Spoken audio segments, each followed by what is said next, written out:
Mike Kennedy and Celeste Malloy struggled to get through their sentences at last night's town hall at the University of Utah. I can't answer the question if other people are talking over me, though.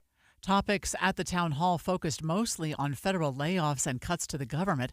Congresswoman Malloy says she could relate to people being angry about the direction. She hopes people who came felt their voices were heard and could express their feelings. The Utah Supreme Court ruled against the decision of a lower court judge, saying a group of children suing the state over fossil fuel policies can refile their case. The lower court judge had dismissed their case. The kids are arguing the state's policies are hurting the climate as well as their health and their future. Our top national story this hour from ABC News. Justice Department attorneys are expected to present arguments today for the mass deportation of Venezuelan men after a federal judge ordered the flights to stop. U.S. District Judge James Boasberg, in a sharply worded order, writing, "The government again evaded its obligations in failing to explain exactly when those flights carrying the Venezuelans took off and left U.S. airspace last weekend." President Trump on social media apparently lashing out at the judge. Judge James Boasberg is doing everything in his power to usurp the power of the presidency. ABC News senior national correspondent Terry Moran. Your money at this moment, the Dow now is off 225. That's about 0.5%. We're at 41,728. Coming up, clouds today, rain tomorrow. KSL weather is next. KSL News Time, 9:02.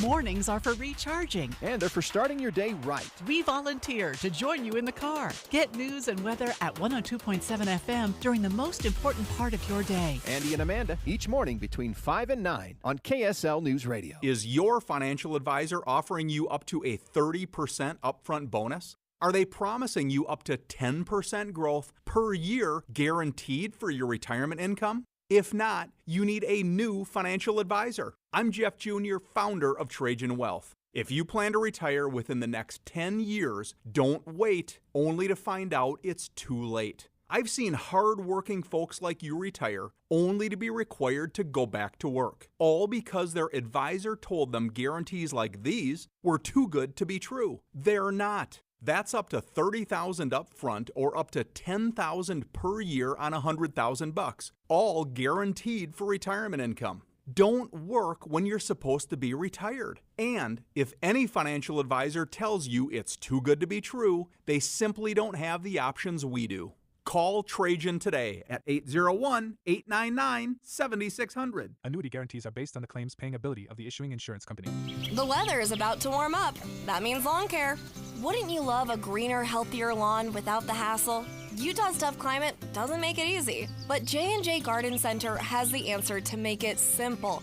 So simple, you can do it yourself. The 5-step lawn care program at J&J Garden Center with Basin's Best Fertilizer is designed just for Utah's unique climate, giving you a thicker, stronger, weed-free lawn all season long. It's easy to apply, affordable, and covers up to 10,000 square feet. Just follow the simple 5-step plan and let Basin's Best Fertilizer do the rest and take the guesswork out of your lawn care. DIY and save big. No expensive lawn services needed. Get started today at J&J Garden Center and watch your lawn turn green with envy. Visit J&J Garden Center in Layton and get growing today. Just take the Layton Parkway exit to Main Street and head west on Gentile. J&J Garden Center. Country grown to your home. Life can feel hard or overwhelming sometimes, but you don't have to face things alone. Getting help for yourself or someone you're worried about starts with a call or text to 988, where you always have someone to talk to, someone to help you, and somewhere safe to go. 988 Utah is here for anyone experiencing mental health challenges or emotional distress. 988 Utah can even help you navigate how to support your struggling loved ones. Whether you're struggling with anxiety, depression, or suicidal thoughts, trained professionals are ready to listen and provide free, confidential support 24/7. Utah, don't hesitate to call or text 988 for you or someone you care about. The caring staff at 988 Utah can connect you to the right resources. Learn more at 988.utah.gov.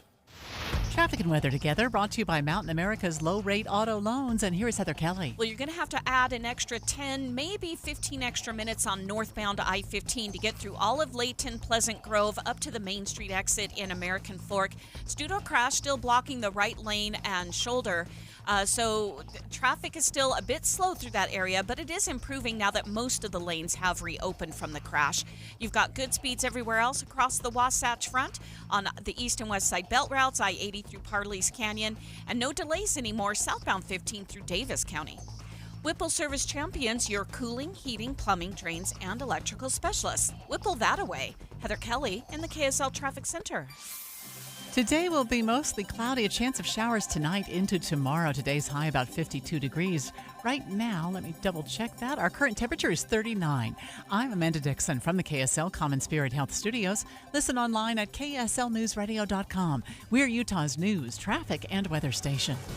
Dave and Dujanovic, your morning companions for talk, analysis, and key perspectives on Utah's biggest stories on KSL News Radio. Dave and Dujanovic. Special coverage of the top local story. And we begin this morning with that wave of frustration during a town hall meeting last night. It involved U.S. Representatives Celeste Malloy and Mike Kennedy, and the crowd was shouting and booing, occasionally applauding some of what they had to say. We're not going to get out of the fine. I have empathy too. We are not going to get out of the situation we're in financially without all of us feeling some pain, and I know people are feeling pain.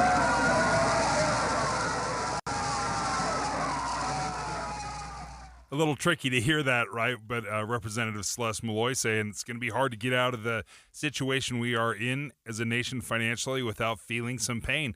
And then immediately you could hear the crowd just getting frustrated and yelling. I'm going to be honest. I have zero patience for shouting over one another. We've forgotten how basic human interaction works. Do you remember this? I'll play this, Deb.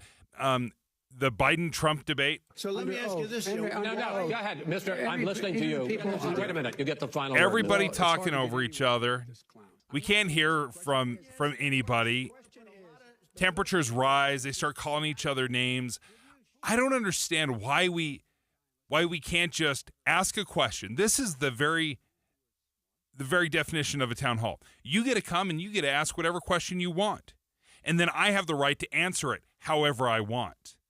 And if we're just going to filibuster each other and just shout over each other's answers, then what are we even doing? It's completely wasted time if we can't honor each other. I would say that the crowd is frustrated by what they're seeing and not getting answers to. So I would, what I took away after watching this town hall through its entirety is that there were several answers that were given, which felt like maybe they were talking points, and not specific to the questions that were being asked, or they weren't getting specific answers. For example, the national parks play a massive role across our nation and here in Utah. And I was looking up some information a little earlier about how much money the national parks bring in, Dave, to local communities.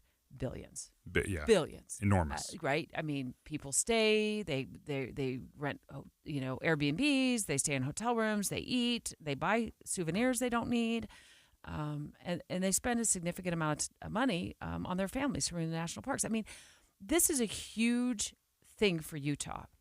And now, there could be sweeping budget cuts based on what President Trump wants the national parks to start looking into in terms of potential budget cuts.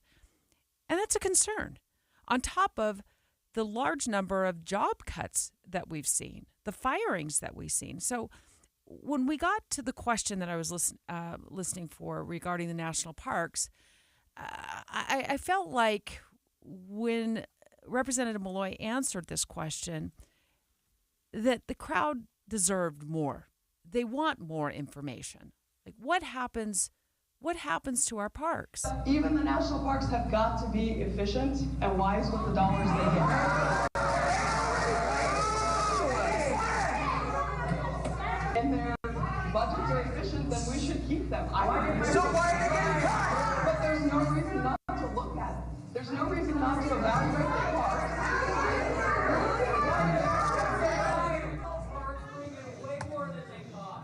But they are efficient. They are efficient. Not saying there doesn't need to be some cuts to them, but they bring in a ton of tourism dollars. And that's where I felt like she was talking around the answers instead of acknowledging, like, look, they bring in a ton of money. They bring in a ton of money for the folks who live near Zion National Park and the people who run those towns and communities around Zion National Park. Bryce, and numerous others. What do we have? 5 here in the state? The big 5. So I felt like the crowd wanted more information. Like, how are our representatives going to go to battle to preserve our national parks? And in order for them to run efficiently, you need to be able to staff them efficiently. And we need to be able to keep up our national parks. I mean, this isn't just all about tourism. It is also about preserving our national parks. So I felt like that's where some of the frustration was coming in on the part of people who were there. If they are efficient, then let Doja look at them. And if they truly are as efficient as you say, then there won't be cuts, or there may not be cuts. But as we were listening to that, she couldn't get 5 words out without an interruption. And that's how I heard it. Okay. I'm listening to her try to answer these things. She gets a sentence out, and then the boos come in. How do you have a nuanced conversation if every time you try to make a point, you're getting interrupted? And she brought that up. I can't answer the question if other people are talking over me, though. Yeah, I can't answer the question if everyone's talking over me. That is 100% true. That is every conversation you've ever had. Again, back to this, we've forgotten basic human interaction. Now, in a town hall, this is the agreement we're making. You get to show up. You get to ask whatever question you want. But the person you're asking the question gets to answer it however they want. And if you don't like it, that's fine. But shouting over somebody and booing them and filibustering over them, that's breaking the rules, right? That's breaking the agreement. I'm going to come, you ask me whatever you want, and then let me say whatever I want. But wouldn't you agree that the people who are there and asking these questions deserve very direct answers and succinct answers, and not talking points? This is happening all over the country. It is not just happening here, where Republicans are holding town halls and they're getting shouted down, they're getting booed. I think this is a sign that people are frustrated and they really do want specific answers.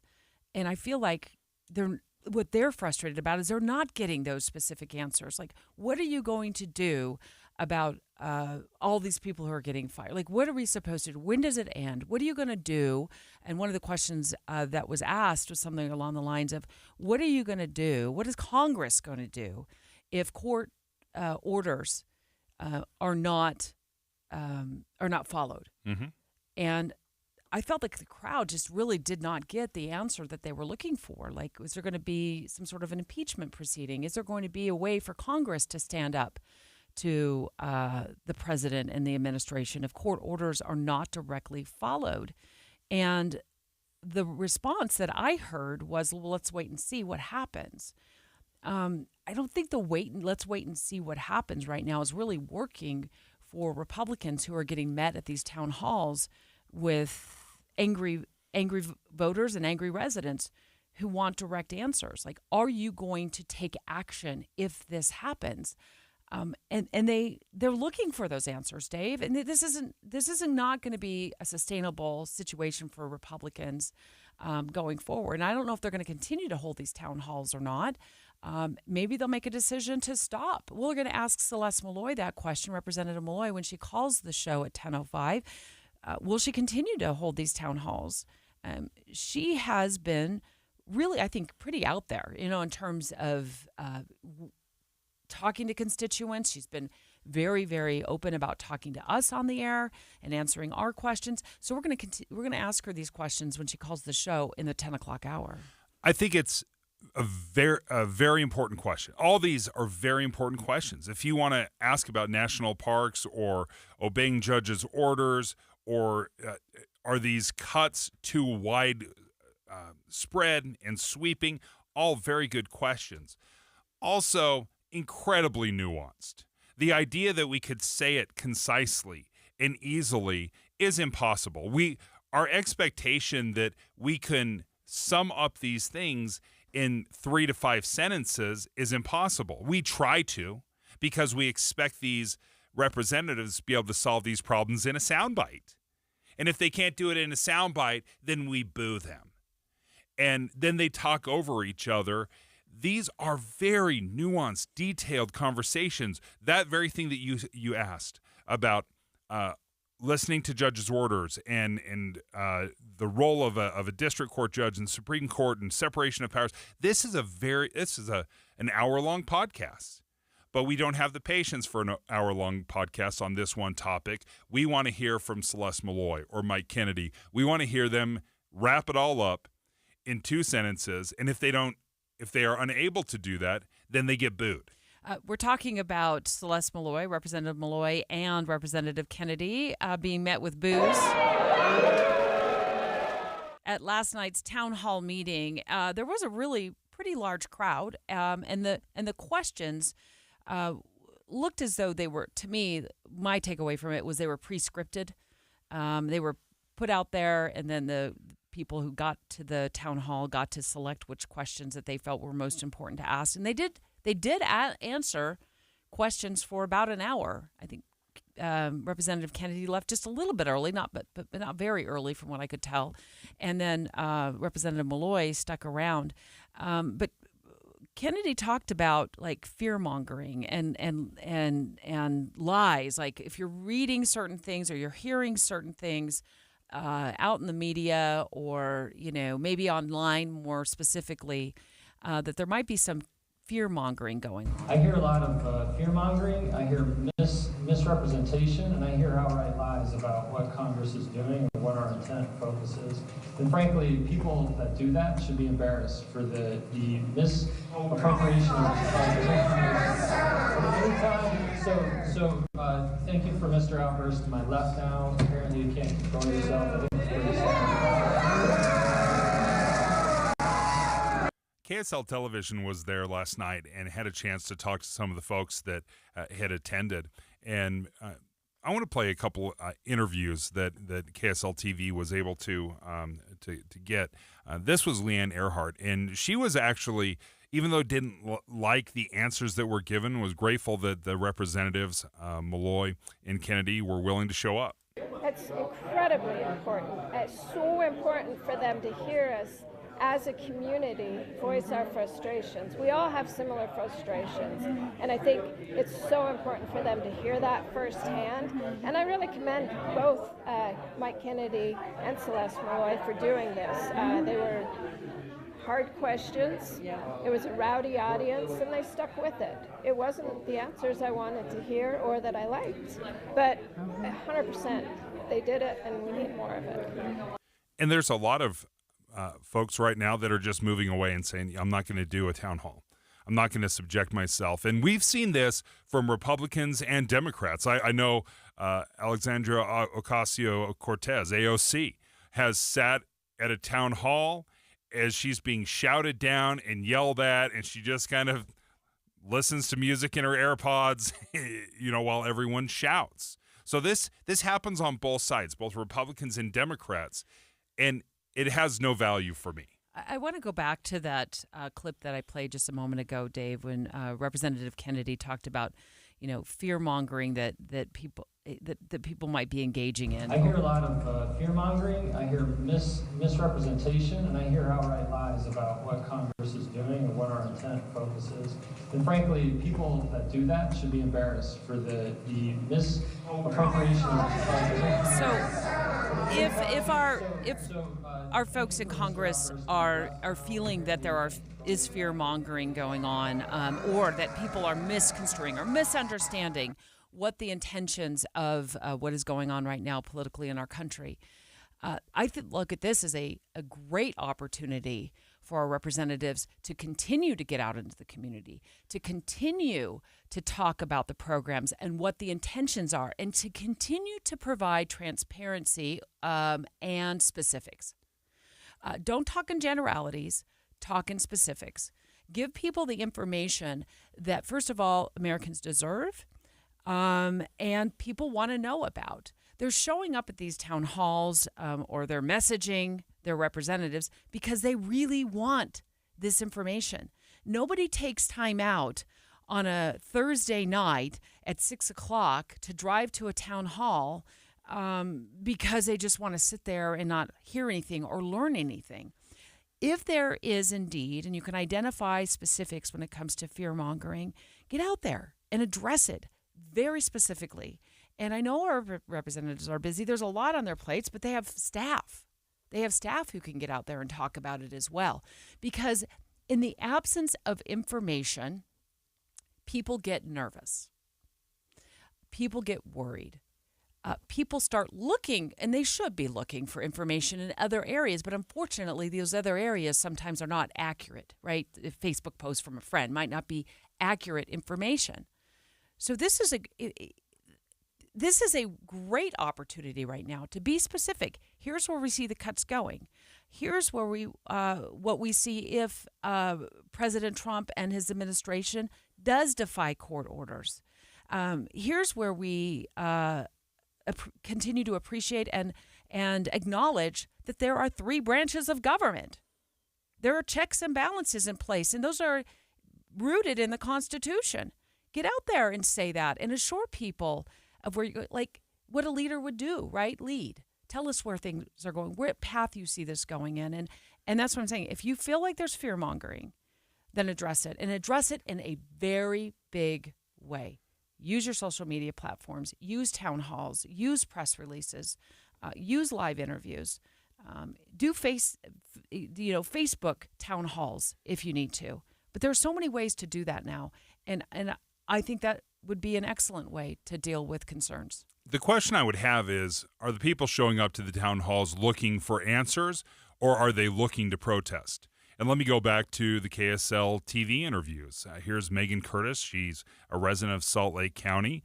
And again, when you listen to people that showed up and were unhappy and were shouting down the representatives, do you feel like they were looking for answers, or was this just an opportunity for them to protest? Oh, it was so hard to hear because everyone was just so mad, it seemed like, which is great. I love it. I think it was great that they were shouting and letting their voices be heard.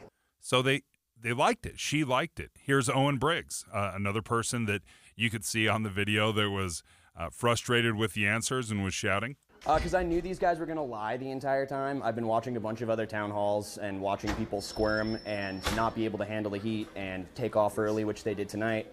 And I figured I wouldn't get an opportunity maybe like this again, because I hear that people are calling off these town halls because they don't want to actually engage with their constituency. So I figured I'd take my chance and come up and be loud, and that's what I did. So are they truly looking for answers, or are they just looking for a spot to protest? And that's where I look at the town halls. I don't think this is the place for protests. I think it is the place, as you were describing, Debbie, to give answers and to answer the tough questions and not dodge the tough questions that people have. But if it is just a place for you to protest, this is not the place, because I have a right to listen and to hear. And they have a right to say, just like you have a right to ask any question. There's places to protest. It's not to interrupt and disrupt when people are trying to explain themselves. What is the right way then to handle a protest at a town hall? Because it happens. It's been happening all over the country. This isn't the first time, right? I mean, this isn't the first wave of protests over the years that we've seen at events like this. What is the right way to deal with it? I think they should be escorted out. We saw this at the State of the Union. I know it wasn't a State of the Union, but the Sergeant of Arms removed a congressman that was protesting. Because it's not the time or the place. And I think if you want to protest, there's ways to protest, but it's not disrupting and not allowing people to have a conversation. Because I'm sure there's people that showed up yesterday with wonderful questions. I think these are all actually very, very good questions. They're hard questions. They're not the kind of questions that you get away with a 3-second soundbite. You have to go into detail. But when the protesters speak up and yell, then it distracts from the actual answers. So I have absolutely no problem having them removed. If you're going to disrupt, then you get removed. Straight ahead, the United States attorney vowing to throw the book at suspects who are committing crimes against Elon Musk's car company, Tesla. Here's what she said. The days of committing crimes without consequence have ended. Let this be a warning. If you join this wave of domestic terrorism against Tesla properties, the Department of Justice will put you behind bars. Next, why I see rich irony in her statement. Jeff Kaplan. When I was a kid, my parents got me a subscription to Newsweek magazine. I would devour every page into the night. And to this day, I sit on my iPad looking for stories for my minute of news, flesh out our coverage, and I get to share the news with you. Jeff Kaplan's Afternoon News, 3 to 7 on KSL News Radio. One of my favorite things about Salt Lake City Fat Loss in the program was they delivered on their promise. They told me when I joined a year ago that I could see some incredible results. Many people will lose up to 20 or 30 pounds in just a month or two. He said, Dave, you can lose up to a pound of fat per day on the Salt Lake City Fat Loss program. And I thought, there's just no way. That is way too much weight in just a couple of months. But sure enough, it's exactly what I saw. 57 pounds in 60 days is what I lost on the Salt Lake City Fat Loss program. And if you're interested, first day of spring, it is officially spring today, and you can absolutely get a great deal right now. $200 off the Salt Lake City Fat Loss program. $200 off today. This is a spring deal. Go ahead and reach out to them. Tell them you want the deal. You want the spring deal. Go to their website, slcfatloss.com. That's slcfatloss.com. You bought a house, or maybe you're building one, but it just isn't feeling like home. Not yet. AMC Building Materials has this undeniable knack for transforming a house into a home, your home. How do they do that? They combine years of exceptional kitchen and bath creations with your ideas. In fact, customer satisfaction is their #1 priority. You know what you want. You know it's not going to be cookie cutter, and this is exactly where AMC shines. AMC delivers exceptional quality, bold-style kitchen and bath designs, along with their exceptional value and a timeline you'll love. Most projects are complete by the elite AMC professional installers in under 10 days. Immerse yourself in the beauty, function, and feel in person at the AMC Building Materials showroom in Salt Lake City. Get directions and schedule your free estimate at amckitchenslc.org.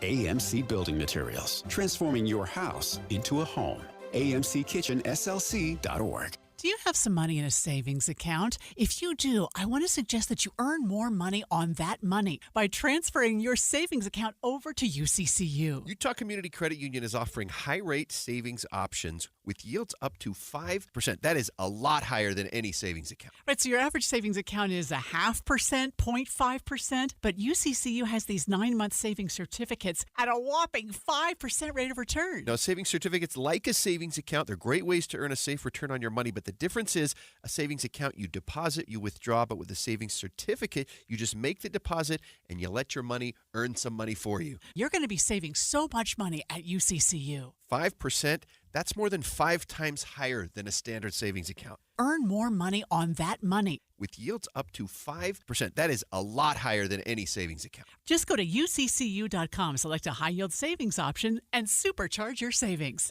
At Utah Community Credit Union, you're going to love where you bank. Hey, this is Dan, the laptop man from PC Laptops. Imagine struggling with a slow, outdated computer that takes forever to load anything, that randomly freezes up and is filled with viruses and malware. Now picture yourself with a powerful desktop or laptop that runs smoothly and efficiently, making your work and entertainment seamless. Take one home today. The new 2025 S1 desktop or SN3 laptop for only $999. You heard that right, $999. You get a blazing fast processor, 16 gigs of RAM, and over a terabyte of blazing storage for $999. What else you get? Lifetime service warranty, and we have 12 months special financing on approved credit. Hurry in right now because supplies are limited, because at PC Laptops, we love you. Just check us out at PCLaptops.com. $999, PCLaptops.com. 9:30 at KSL News Radio. I'm Amanda Dixon. KSL's top story this hour. The BYU Cougars are preparing to face Wisconsin in the NCAA tournament after beating VCU in the first round. The fans who've now come to their feet, these BYU fans feel it. The drought is about to come to an end. The KSL sports team caught up with the players in the locker room after the win. I watched a lot of these games. I've been a part of them. I've been part of losing them now and been a part of winning them. Definitely prefer this one. You got all the teammates smiling. You got the bench energy going crazy. You got the crowd going crazy. So I think everybody's kind of in a good place right now, and I think a lot of the vibes are good. We came out. Everybody contributed in any type of way, and I feel like it's just great. It's March Madness, and just a moment we've been waiting for all season long. The Cougars hadn't won a first-round game since 2011, and Coach Kevin Young gets his first tournament win in his first try. The BYU-Wisconsin game is expected to tip around 5:45 Utah time tomorrow. And a reminder, you can only listen to the game here on KSL News Radio.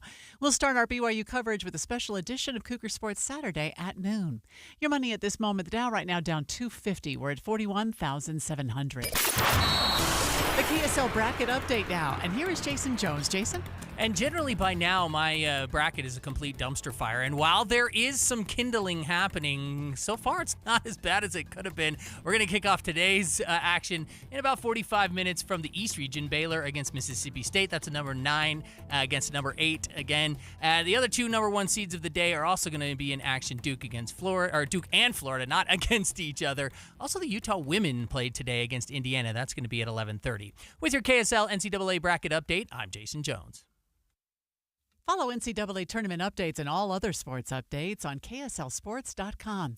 Coming up, we'll get a look at the weather forecast today. We'll get up to the lower 50s with clouds, but we'll check it next. KSL News Time, 9:32. A reminder about the simplest way to get updated for your day. Hit your KSL preset when you jump in the car, and we'll take care of the rest. Hear key news updates and traffic reports. Andy and Amanda from 5 to 9 in your car. KSL News Radio at 102.7 FM. Hello, Utah. I'm Josh with IWC Roofing. For over 25 years, my family has been safeguarding your homes with the finest roofing solutions. We value your time, and we're committed to replacing most roofs in just one day with a peace of mind 50-year shingle warranty.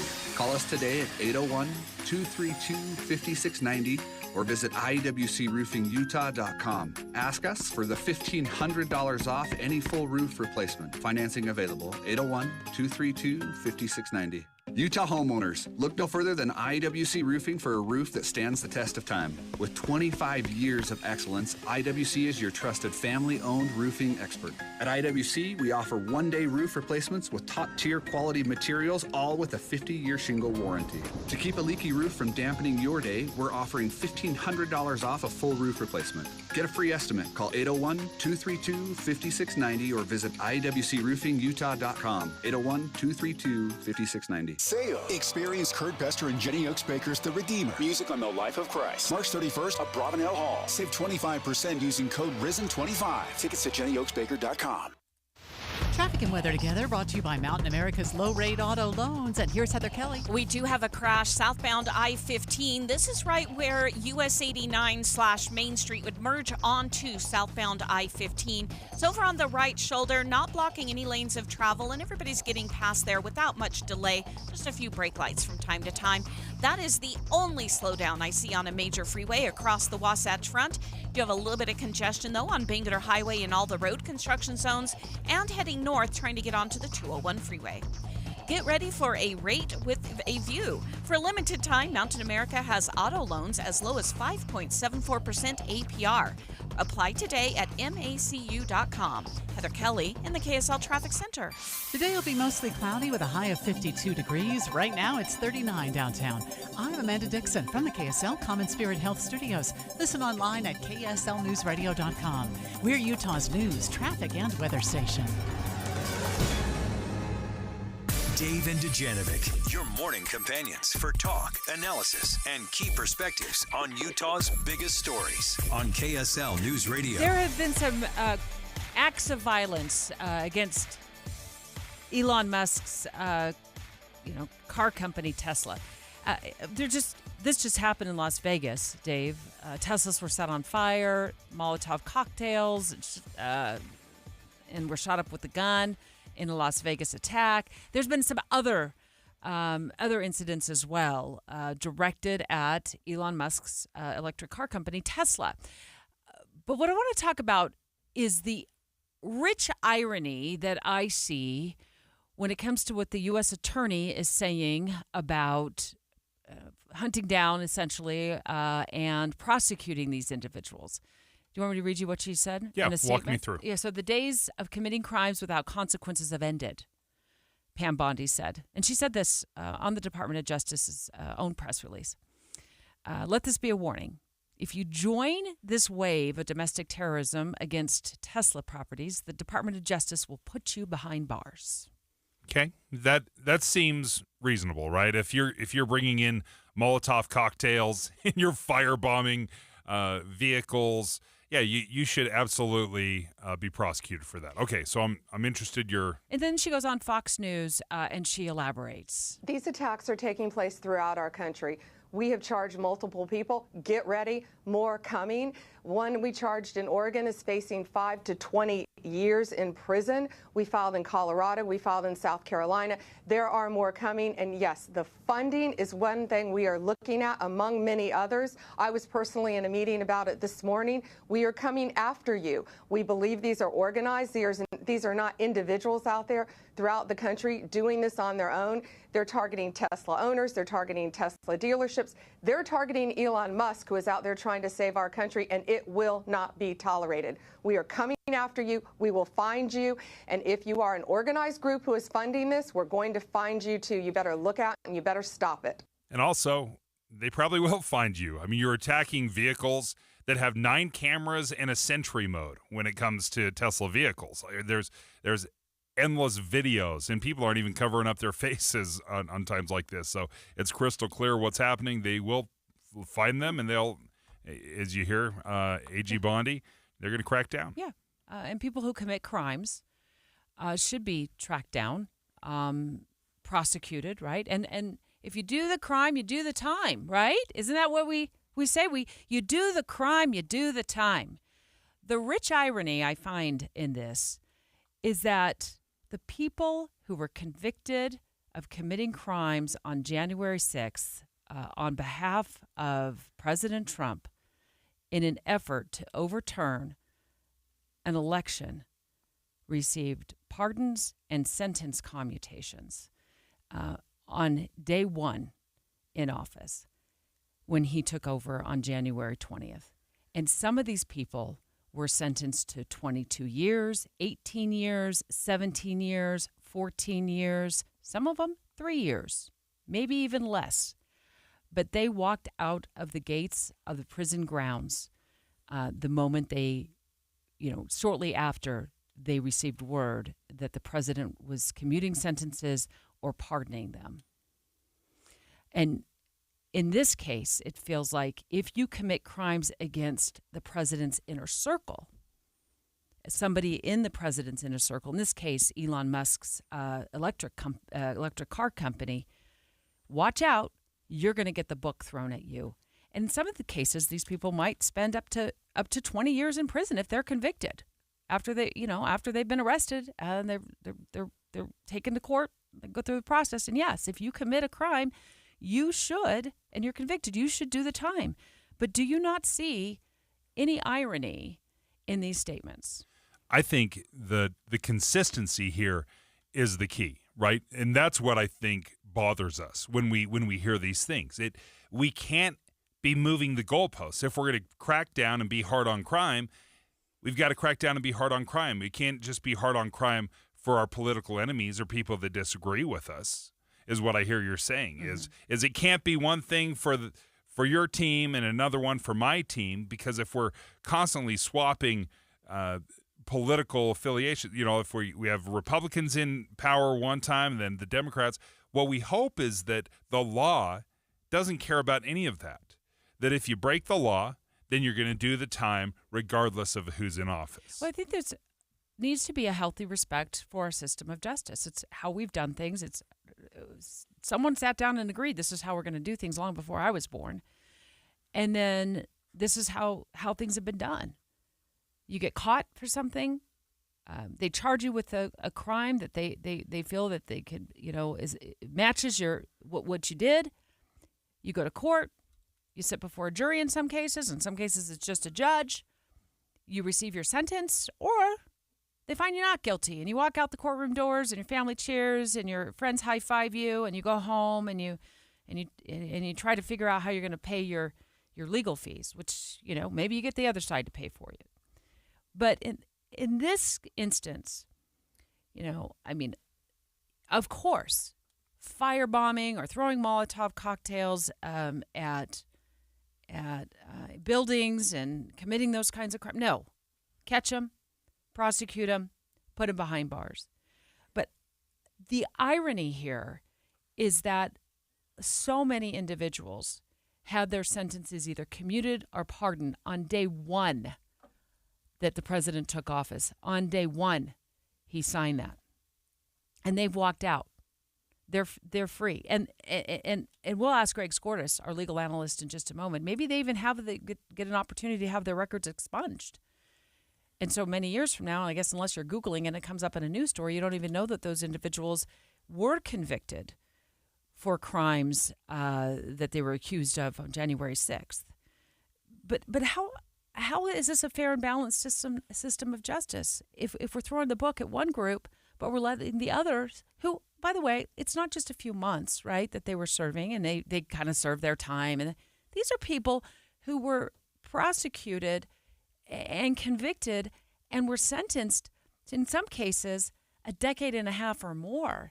And they might have just served maybe 24 months of their sentence. I think part of the problem that we have here is, let me go back to this inconsistency.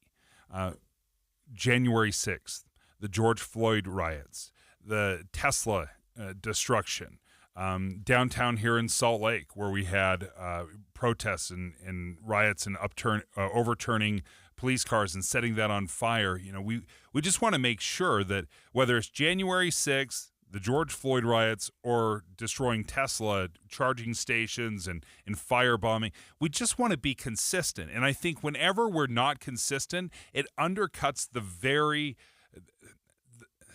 system that we're relying on. Otherwise, we're going to turn into a bunch of vigilantes. If we can't trust the justice system, top to bottom, from the cops that are making the arrest to the judges and the juries that they hand down, and then the prisons that are holding them, we have to be able to have trust in all of these things. And Debbie, and I think this is probably where you're going, it feels like it's politically motivated, or what is happening has a heavy dose of politics coming into it. So as long as my team is in power, then your team's going to lose. And that undercuts the justice system. And that is something we should be terrified of. Straight ahead, let's ask KSL legal analyst Greg Skordas what his take is on this next. What's up, everybody? I'm Mike Wilson with Any Hour Services, and it's time once again for our free furnace sale, where you buy a new air conditioner and we give you a new furnace for just the cost to install it. About $400. The furnace is free. You just pay the labor. And here's the best part.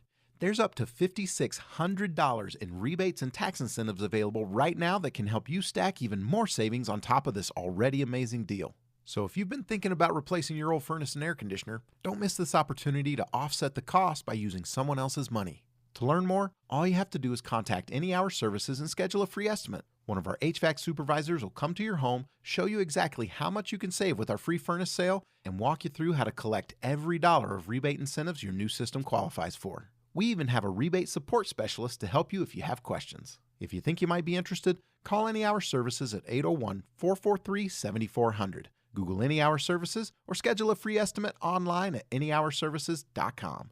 No one helps more homeowners than Any Hour Services. I'm still going for it, even with higher stroke risk from atrial fibrillation and a regular heartbeat not caused by a heart valve problem. Over a 3-year study, Eliquis apixaban tablets reduced stroke risk better than warfarin, and over 97% of Eliquis patients did not experience a stroke. A first stroke occurred in 2.9% of warfarin patients versus 2.3% of Eliquis patients. Don't stop taking prescription Eliquis without asking your doctor. It may increase your stroke risk. Eliquis can cause serious and, in rare cases, fatal bleeding. bleeding. Don't take Eliquis if you have an artificial heart valve, abnormal bleeding, or antiphospholipid syndrome. While taking, you may bruise more easily or take longer for bleeding to stop. A spinal injection while on Eliquis increases risk of blood clots, which may cause paralysis, the inability to move. Get medical help right away for unexpected bleeding, unusual bruising, or tingling, numbness, or muscle weakness. Medications such as aspirin products, NSAIDs, SSRIs, SNRIs, and blood thinners may increase bleeding risk. Tell your doctor about all planned medical or dental procedures. Learn more at Eliquis.com or call 1-855-ELIQUIS. Got some intriguing matchups today. Later on tonight, the most intriguing probably Liberty against Oregon. That's a 12-5 matchup. That's actually the last game of the entire day today. But some other good ones. Colorado State against Memphis. A lot of people think Colorado State could run Memphis out of the gym on that one. Not sure if that's going to happen, but we'll see. And also, can North Carolina continue to prove that they belong in the tournament? It's some controversy there as well. With your KSL NCAA bracket tournament bracket update, I'm Jason Jones. Dave and Dujanovic. If you do the crime, you do the time, right? Well, this is why I had heartburn, and I found it richly ironic that the United States Attorney Pam Bondi took to Fox News and said, basically, like, the Justice Department is going to track down, they're going to arrest, and then they're going to throw the book at these individuals who've been accused of, throwing Molotov cocktails at Tesla facilities. Destroying Teslas. It seems like it's a protest to what's going on with Elon Musk and Doge. A lot of it, like there's some consternation there, and so they're going out and committing crimes. But the rich irony here is they're going to throw the book at these people, which I think they probably should. Like I said, you do the crime, you do the time. But then, on the flip side, just a few weeks ago, the people who were convicted in January 6th and what happened at the U.S. Capitol walked out of prison. They had either their sentences commuted or they were pardoned. And some of these folks were supposed to do 22 years, 18 years, 17 years, 14. We're not talking about like 14 days on home confinement here, friends. I mean, we're talking about some significant time. So it feels to me like, is there truly justice for all? What worries me in this whole conversation is this showing that we have just lost faith in the criminal justice system? Do we feel like it is being unfairly applied to some and not to others? And that scares me more than anything, right? Because if we don't have faith in the system, then what? Here's what Pam Bondi, the U.S. Attorney, said on Fox News. These attacks are taking place throughout our country. We have charged multiple people. Get ready, more coming. One we charged in Oregon is facing 5 to 20 years in prison. We filed in Colorado. We filed in South Carolina. There are more coming. And yes, the funding is one thing we are looking at among many others. I was personally in a meeting about it this morning. We are coming after you. We believe these are organized. These are not individuals out there throughout the country doing this on their own. They're targeting Tesla owners. They're targeting Tesla dealerships. They're targeting Elon Musk, who is out there trying to save our country, and it will not be tolerated. We are coming after you. We will find you. And if you are an organized group who is funding this, we're going to find you too. You better look out and you better stop it. Greg Skordas, our KSL legal analyst, good morning. Good morning. I just found these statements ironic based on that, the pardons and the commutations that so many of those convicted in January 6th got just a few weeks ago. I say, do the crime, you do the time. But I have to question whether, it's fair for everybody. If there is truly justice for all, what are your thoughts? Yeah, I've been looking at this very closely because there's some talk, Debbie, that the Justice Department wants to charge these as what we call domestic terrorism, and they're certainly not. And I'll tell you why. Because they are not crimes against the United States. The January 6th insurrection was a crime against the United States. That was a classic example of domestic terrorism. But a crime against Elon Musk, even though he might think he's the government, is not a crime against the government. So it's not domestic terrorism. And I know that she's trying to be aggressive and do the best she can, but she's got to have some sort of a federal connection to her crimes before she can charge them in federal court. Otherwise, they're state crimes. I do wonder, so what I hear you saying is maybe we've liberalized the term terrorism. Yeah, a little bit, Dave. A couple of years ago, Debbie might remember this. There were some animal rights groups that were releasing mink, and they were going to mink farms, and they were destroying them, and people thought it was an act of domestic terrorism. The federal government tried to charge them, but they couldn't because they were crimes against the private companies, not against the government. And the only way you could charge them is if you could find some federal connection. For example, if a bomb was used that traveled in interstate commerce, that some of the parts traveled in interstate commerce, or guns or something that were used that were purchased from out of state, where you could have some sort of interstate connection, and that gives you federal jurisdiction. But otherwise, the feds, Pam Bundy's got to stay in her lane and allow the state to charge these crimes. It's not necessarily a federal crime just because it's an organized effort against Tesla and or Elon Musk. But Greg, it's not a leap to say this is targeted at the U.S. government. This is Elon Musk is working directly under the president. He's got his hands in basically every aspect of the federal government right now. And these protests are for Elon Musk and his work, not as CEO of Tesla, but as the head of Doge. So I see the connection. No, I understand completely. I just think it's not going to be a strong argument. I mean, he's not the government. He's not an elected official. He's not even an appointed administrator. He's a private individual who's got the president's ear, who's doing a lot of work for the president and sort of trying to change the economy and then change the administrative state, if you will. But he's not the government. I just don't see them ever being able to make this a federal crime without some other federal connection. And Tesla is not a federal connection, and I don't believe Elon Musk is a federal connection. Greg Skordas on the line with us right now. We're talking about statements from the U.S. Attorney, Pam Bondi. This is actually in the press release. It is on the Department of Justice's own website. It says, quote, "Let this be a warning. If you join this wave of domestic terrorism against Tesla properties, the Department of Justice will put you behind bars." So what you're saying is what you see right now is not a nexus to domestic terrorism in terms of meeting the definition of the U.S. law, the U.S. code. Yeah, that's right, and I appreciate what she's doing. At least in some of these cases, right? And I she's understand. Got to be yes. And I do understand. They have to be. They're going to be tough, and they need to be tough. Like when I'm seeing going on in Las Vegas, I'm looking at this video. This dealership, or excuse me, I think it was like a repair facility, was attacked. But it just feels like to me, Greg, what they're trying to do is they're trying to, protect Elon Musk's Tesla company by using a law, at least in some cases, that might not fit what you're saying is the evidence. Yeah, and I think there's a good chance, Debbie, that a lot of those will be thrown out of federal court. That doesn't mean there's not a crime, and it doesn't mean there's not a very, very serious crime. Oh, there is. Right. Destruction of property is off the charts serious if the damage is excessive. And using a bomb or using explosive devices could be federal. Could be. But, these are serious state crimes. But I think the Justice Department, Pam Bondi, may not have as good a case as she thinks if she thinks that these are classic domestic terrorist crimes.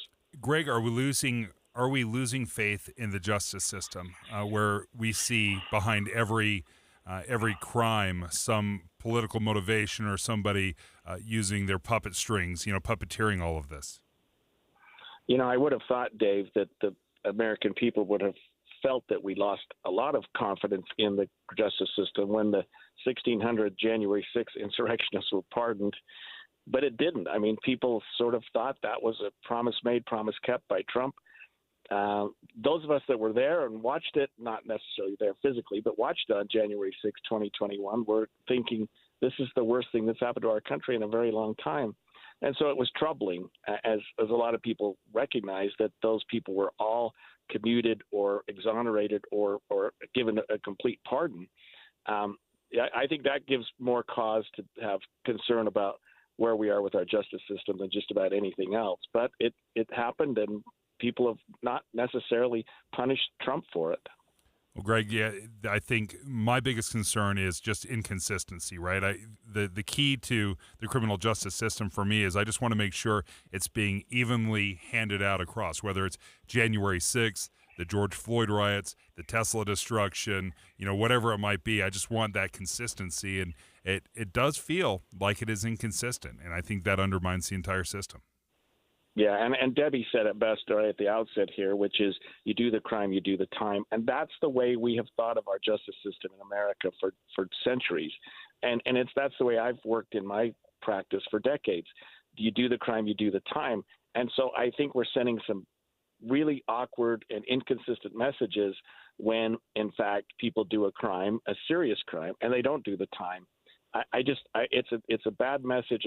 It's a weird time in our criminal justice system, but maybe we're going to set things straight, and who knows where this is going to go. The attacks against Tesla and the attacks against Elon Musk are absolutely unforgivable and ought to be prosecuted, and those people should be jailed or imprisoned for what they've done, but it may not be a federal crime.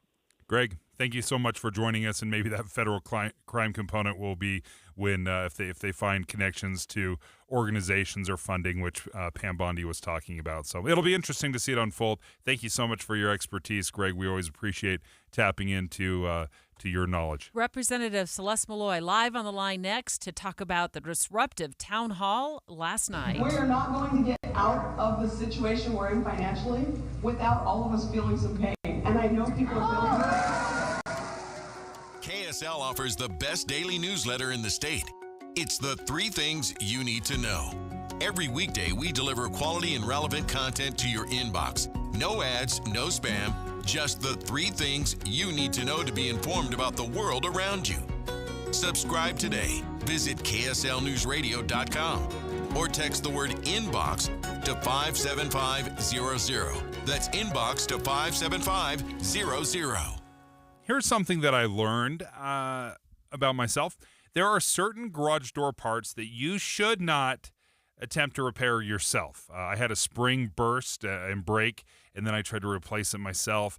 That should be done by a certified professional. It's why I appreciate knowing great companies like Advanced Garage Doors. So let's go through the list, the long list of all things that Advanced Garage Doors has to offer. Lifetime warranty that includes labor as long as you follow their recommendations. And then there's this KSL listener special that's going on right now. You get a free garage door opener when you purchase a garage door, a free garage door inspection with no obligation, and $100 off any parts needed for a repair. When you're dealing with Advanced Garage Doors, they have incredible quality. They have rollers that will cycle 200,000 times. They have financing that is available. You can design your brand new garage door on their website to see what it would look like on your house. A couple of easy ways to get a hold of them. You can look them up online. Advanced-door.com. That's advanced-door.com. Or give them a phone call. 801-989-3667. Again, 801-989-DOOR. Hi, it's Julie from the Visitors Bureau in Logan. I'm here to make your spring break planning so easy. Here we go. Reserve your hotel room right now. Don't miss the original Baby Animal Days at the American West Heritage Center, April 2nd through the 5th and 10th through the 12th. Watch your kids and grandkids cuddle all the baby animals like lambs, goats, piglets, bunnies, and chicks. So adorable. Or forget the kids. You'll love them too. Baby bears from Yellowstone Bear World will be here April 2nd through the 5th, combined with the Cache Valley Mountain Man Rendezvous non-stop adventure. Next, head to the Cache Valley Fun Park for laser tag, roller skating, bowling, and arcade games. Take your family to Angie's for the kitchen sink, a mountainous banana split on steroids served in an actual sink. Pick up a life supply of goldfish crackers at the Pepperidge Farm Factory or see them hand-dipping chocolates at the Bluebird Candy Company. Head to Logan for spring break or anytime you need a break. ExploreLogan.com. ExploreLogan.com. Looking for the best value in Utah for your storage needs? Apex Shed Company is your answer. With over 30 years of experience, they pride themselves on building the highest quality sheds, chicken coops, greenhouses, and more. Don't miss their winter blowout sale happening now. For a limited time, take 10% off any shed when you mention this ad. That's up to $1,000 off. Whether you need a basic storage solution or a fully customized shed, they've got you covered. Customer satisfaction is their top priority, and their glowing Google reviews speak for themselves. Help them keep their skilled team busy this winter and benefit from the best prices of the year. Visit apexshedcompany.com or call 801-754-3334 to learn more. Apex Shed Company. Nobody builds a better shed. Remember, this sale won't last forever, so act fast and secure your discount today. Visit apexshedcompany.com or call 801-754-3334 today. Wesley Financial Group is not a law firm. Do you find yourself stuck in a timeshare? Get the real facts about the timeshare industry and your options for cancellation. Chuck McDowell, founder of Wesley Financial Group, has put together a free information guide that reveals the secrets the timeshare industry doesn't want you to know, including the 5 ways to get rid of your timeshare. Call now and get this timeshare cancellation guide absolutely free. Call 800-838-6161. That's 800-838-6161. 800-838-6161. Welcome to AutoZone. What are you working on today? My car is making this noise. Sometimes it's like doot doot, and sometimes it's like grrr. Do you have a dash light on? Oh yeah. And we don't have to listen for clues. With the free Fix Finder service, we can read a check engine, ABS, or maintenance light to find the likely fix and even recommend a local shop if you need one. So you don't need to hear the grrr. Not with Fix Finder. Free at every AutoZone. Get in the zone, AutoZone. Restrictions apply. KSL FM Midvale, KSL Salt Lake City.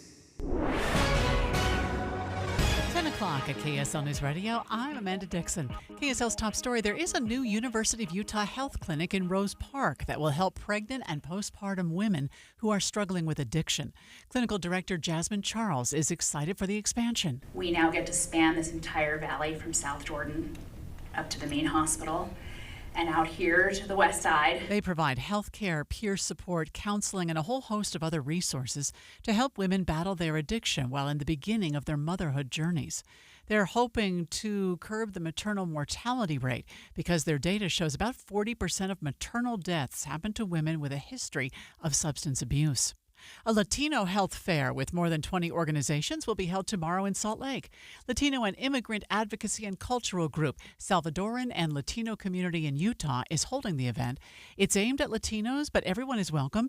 It will be at the Church of Jesus Christ of Latter-day Saints at 1145 West, 500 South, running from 10 a.m. to 2 p.m.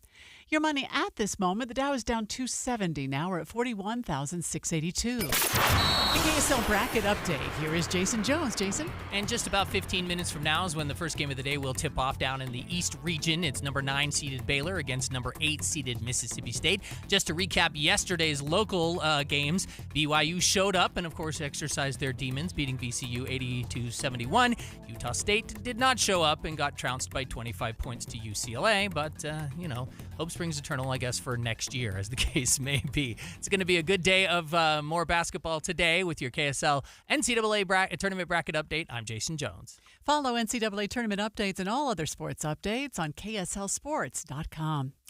Coming up in just a moment, looks like we'll have clouds today with a little bit of rain coming in overnight into tomorrow morning. KSL weather is next. KSL News Time, 10:03. The sources where we get our news matters. When you listen to Utah's Morning News, we want you to feel the stories are important to you and trustworthy. This is Amanda Dixon. And I'm Andy Farnsworth. Join us weekday mornings on KSL News Radio. It's the movie show, guys. Andy Farnsworth and Steve Sales were broadcasting live today from My Hearing Centers. Say what? Yeah, right. In Sandy at 90th South and 700 East. My Hearing Centers locations all up and down Utah. Why does that matter? Because today we're offering a deal. My Hearing Centers has a deal for individuals who are having any hearing difficulties to participate and evaluate the latest hearing technology. Now, here's the kick. They don't know they have it because it's been so gradual. They're like, wait a minute, did I turn up the TV a little bit louder this time? I don't know. Yeah. Are you having trouble hearing somebody, especially like in a busy restaurant? You're having a harder time hearing the one person that you're trying to speak Everybody's with. mumbling. Yeah. These are all signs that you could have issues with hearing. So here's a chance for you to get it checked for free. And all you got to do is you got to call My Hearing Centers at 801-701-1629, and then they'll set up a no-cost hearing evaluation for you or a family member, and then you'll have a chance after the hearing evaluation. So they'll test it, they'll explain to you what it means, and then they'll give you a chance to test out some cutting-edge hearing aids risk-free for 30 days. That's a pretty good deal. You can't beat that. We love free stuff on the movie show. Here's another cool thing that they're going to do. In fact, Matt's not quite here yet, so I'm just going to make a deal that Matt's just going to have to offer. People who call during the movie show will be entered to win a set of hearing aids. What? Boom. Actually, he already said that one. The one I'm going to make him do is I'm going to make him give out some movie tickets for the people who finish the 30-day trial. What, are you leaning in here? I am. Well, good. I'm just giving stuff away all over the place. You know what? Let's get your hearing checked. Let's get it done. Right. This is something that people don't do. I mean, you have it done for free when you're a little kid, and then you don't do it forever again until you realize you need it. And on your to-do list, you're like, oh, there it is at the very bottom, hearing check. Yeah. So get it checked for free with our friends at My Hearing Centers. 801-701-1629. Tim Jr. here from RGS Exteriors. And let's face it, it's time to update the look of your home's exterior. When was that thing built? In the 50s, 70s, 90s, the 2000s? Well, it's looking like it. Faded siding, drafty windows, leaky gutters. It's time to take action now. RGS Exteriors has been taking Utah homes from drab to fab for over 5 generations. We only use the highest quality materials, like James Hardy siding and gutter topper gutter covers. You will be blown away by how much different and better and awesome your house can look. Your neighbors will be jealous, your home value will go up, and most of all, you're going to love it. Everything we do comes with our industry-leading 10-year everything guarantee, so you can sleep like a baby, knowing if anything goes wrong, you're 100% covered. For a free estimate on your gutters, windows, siding, or anything on your outside of your home, call RGS Exteriors at 801-280-3110 or visit us at rgsutah.com. That's rgsutah.com. Any Hour Services free furnace sale is going on right now. If you haven't scheduled your free estimate yet, do it now. Call Any Hour Services today or schedule online at anyhourservices.com. Traffic and weather together brought to you by Mountain America's low-rate auto loans. And back over to you, Heather. Well, traffic is crawling along right now southbound I-15 as you leave Ogden, go past the I-84 interchange in Riverdale and into Roy. It looks like we're down to just 2 lanes of travel in the construction zone, and that is what is slowing everybody down through that stretch. Now, once you get past it, there is a crash in North Salt Lake. This is right where US 89 merges onto I-15 southbound. It's on the right shoulder, not really causing too many delays. We just have a lot more emergency vehicles on that one than we do actual cars involved in the crash. Advanced Window Products, $2,500 off 10 windows or more. AdvancedWindows.com, affordable windows guaranteed. Heather Kelly in the KSL Traffic Center. It'll be cloudy today with a chance of showers in the evening, highs in the low 50s. Right now it's 39 degrees. I'm Amanda Dixon from the KSL Common Spirit Health Studios. Listen online at kslnewsradio.com. We are Utah's news, traffic, and weather station. Dave and Dujanovic, your morning companions for talk, analysis, and key perspectives on Utah's biggest stories on KSL News Radio. United States Representative Celeste Malloy and Mike Kennedy were shouted down quite frequently at last night's town hall. It kind of went on and on for most of the town hall. So were they there to have their questions answered, or were they there to protest? Oh, it was so hard to hear because everyone was just so mad, it seemed like, which is great. I love it. I think it was great that they were shouting and letting their voices be heard. Joining us right now, Representative Celeste Malloy. You were there with Representative Mike Kennedy. And unlike some protests or some town halls where they don't allow any questions or answers, there were questions asked. What was your reaction? I mean, you started answering, but then you just got booed. They didn't like your answers. Well, I can't make anybody like what I have to say, but I do feel like it's important to show up and answer questions. I wish the people who are willing to drive to the U, be in the room, would be more invested in getting answers than in just yelling. But sometimes in politics, people get frustrated because they don't have anyone they can talk to. They don't have a face for any of the policies. And I was willing to show up last night and be the face. And hopefully that helps some of the people, even the ones who only wanted to boo, feel like they are participating in the political process and aren't locked out. One of your responses. We're not going to get out of the fine. I have empathy too. We are not going to get out of the situation we're in financially without all of us feeling some pain. And I know people are feeling certainly along with others, was met with, jeers and boos and shouting. You've had, I guess probably 14 hours now to reflect. Do you feel like you gave the crowd adequate answers and enough specifics for what they were looking for? I gave the crowd as much of an answer as they would let me get out of my mouth. So I'm going to have to say yes to this one. I wish we could have had more in-depth answers, but you could hear it in that clip. I was starting to acknowledge for them that if what we want as a country is to get out of debt, to get our border under control, to right-size our government, it is going to cause some pain, and I recognize that. And they wouldn't even let me finish the sentence.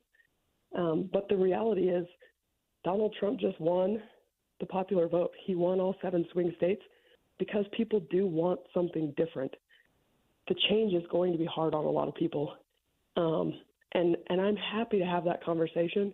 I don't think most of the people in the room last night wanted to have that conversation yet. Are you done with town halls? I don't think so, no. Or is there still value in them? Because I look at it and I like the town hall idea where they can come up and ask you whatever question they want, but you should be able to give, whatever answer you want.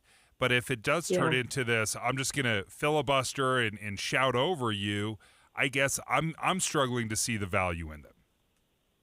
No, I think that's a fair assessment. In fact, I wish more people would give that exact assessment. I'm willing to show up and talk to people who are angry. I'm willing to show up and talk to people who disagree with me. But it's hard to keep showing up and talking to people who just want to scream, who just want to get a picture that they can go put on the internet and say, I screamed at this person. One time of that, there may be some value in so that people can see that they are participating. That even when they show up in bad faith just to scream, we're there. But there's no point in repeatedly doing that kind of a town hall. My hope is that we'll get better at it. Representative Malloy, before we let you go, did you feel like either the questions or the crowd was stacked against you? We did nothing to stack the crowd either way. We opened up an online portal and let people get tickets. I know there were groups organized online who wanted to stack the crowd, but I actually think there was a fairly good mix of people in there. This is a brand new administration, and people are feeling the change, and I think there's a broad spectrum of people who want to show up and engage. Not all of them are going to want to listen, but I don't think it was stacked, no. Representative Celeste Malloy, thank you for taking the time this morning to join us. We appreciate that. In just a matter of moments, Representative Mike Kennedy, who was also a participant in last night's town hall, they sat side by side on the stage as they were taking questions, is going to be calling the show. So he'll be calling in about 2.5 minutes. And some of his answers and her answers were met with cheers. We'll say that. This was about an hour-long town hall. I listened to the entire thing. There were some responses that people cheered for, but there were some that they booed. I hear a lot of fear-mongering, I hear misrepresentation, and I hear outright lies about what Congress is doing. Kennedy talking about hearing a lot of fear-mongering. That should be embarrassed for the misappropriation of So thank you for Mr. Outburst to my left now. Apparently you can't control yourself. I think it's pretty sad. I thought the questions were very good questions. Let me play a little bit. KSL Television had a chance to interview several people that were there, that were at the town hall, and this was a list of the questions where they wanted answers. I think a lot of people were frazzled by the budget cuts. I think a lot of people definitely felt like, the Ogden IRS office obviously hits really close to home. The national parks obviously hit really close to home. The Forest Service, the probationary jobs. These are very good questions and fair questions, in fact. What's difficult about these questions is they are not 3-second answers. They are not a soundbite. They are not 3 sentences and then move on. There are nuanced conversations to every one of those things, and I'm not sure town halls are set up right now to ask a question and have a nuanced, in-depth answer. What we want is a soundbite. 15 seconds, 20 seconds, and we want it summed up so perfectly that it answers all our questions, and that will never happen. Okay, let's talk. Let's just break down. Caitlin, let us know the minute Representative Kennedy is on the line, please, and we'll cut away from our discussion here. But let's just break down when you say they're nuanced and they're long and they need specifics. You know, the national park question that came up.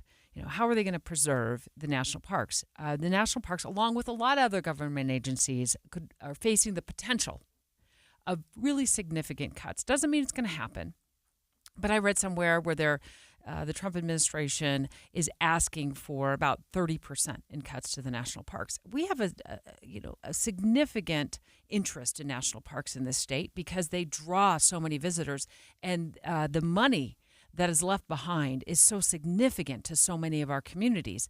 Not to mention, many of our friends and family have either worked for the parks or want to go to work for the parks or know somebody who works for the parks, and people who work for our national parks are passionate, right? They're passionate people who care about nature and care about the preservation of our parks. What is so complicated, in your view, about answering a question about I'm going to go back to D.C. and fight on behalf of preserving our national parks? Doesn't mean there's not going to be some cuts, but I am going to champion preserving our national parks and employees, because we know it's not only about making sure our parks are kept up and keeping the gates open, but we know that this is where families vacation and our communities rely on this income.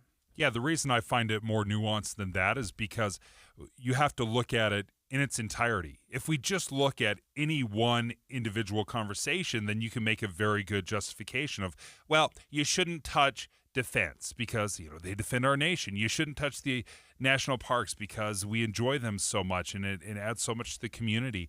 The larger conversation, the more nuanced conversation is we are spending nearly $2 trillion too much every single year. The New York Times did an incredible job breaking down what it would take to get our federal deficit under control and our $36 trillion deficit.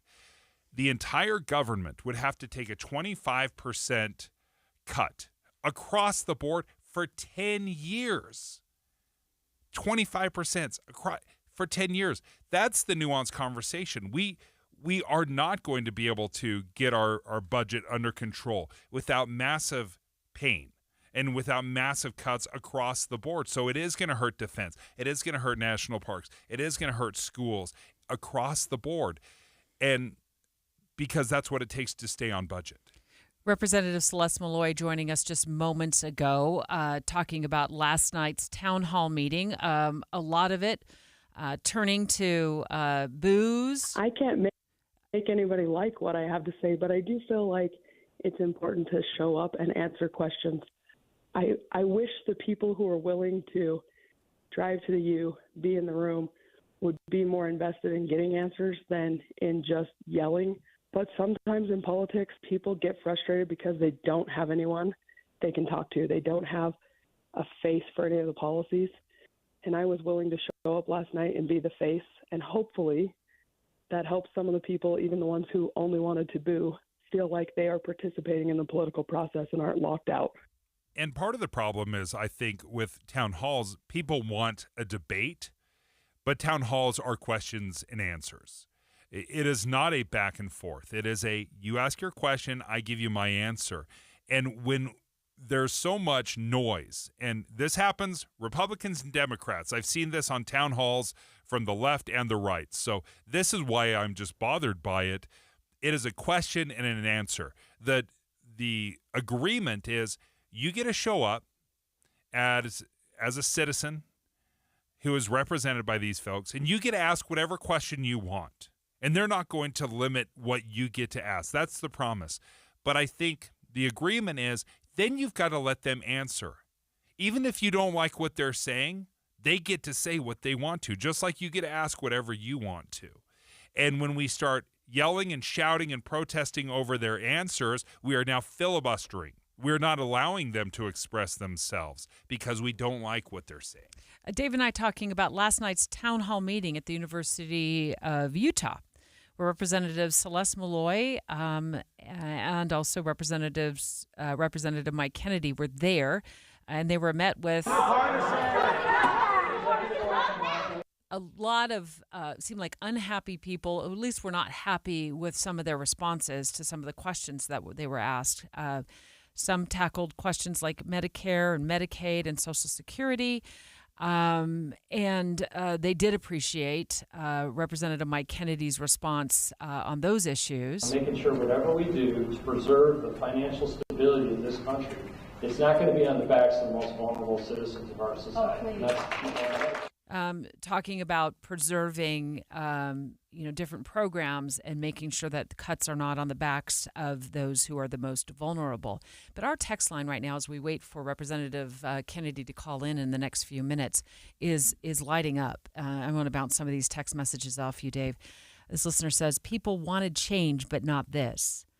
And then asking, can't the representative see what President Trump is doing? And I think that's where a lot of the frustration is coming on, is that this change is coming at folks like a tsunami, and many of them are finding friends and family who are just bounced out of jobs in an instant. Early on, they were getting, emails that told them to list 5 things that they did last week, and the job firings came very swiftly. And I think what's people are looking for is specifics, answers to how long this is going to go on, what our representatives see happening in the future, and what lane they're going to be in as one of the branches of the government. Like, will they push back on any of this when it comes to what we're seeing going on? Let me address that. People wanted change, but not this. I don't think this is far off of what President Trump said he would do in office. He talked about tariffs. He talked about efficiency. DOGE was not a new idea after he was elected. He said specifically, we're going to have a Department of Government Efficiency. It's going to be led by Elon Musk. We're going to go in there. We're going to cut out the waste, fraud, and abuse. What is happening right now?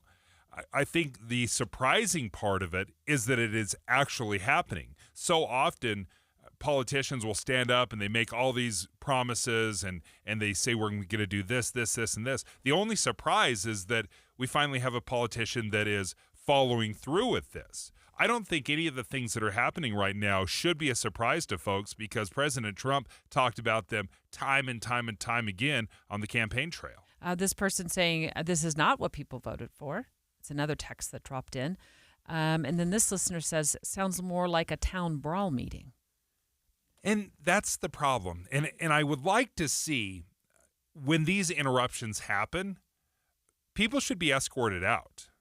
I think when you come in and you disrupt and don't allow people to have the conversation, and you're disrupting and you're interrupting the meeting, that is not you're not protected. That protest is not protected. You don't have a right to prevent me from listening or hearing things that I came to see. And that is where I think they cross the line. Listen, you want to protest? Stand outside, hold up, shout from the... But as soon as you are drowning out the speakers, that crosses the line. Unfortunately, I guess we are not able to connect with Representative Mike Kennedy right now, but our team of reporters and producers will continue to try to do that, not only throughout our show, certainly, but throughout the day right here at KSL News Radio, because we would also like to hear how he's feeling the day after the town hall at the University of Utah. Straight ahead, President Trump signing an executive order to disband the Department of Education. We're going to be returning education very simply back to the states where it belongs.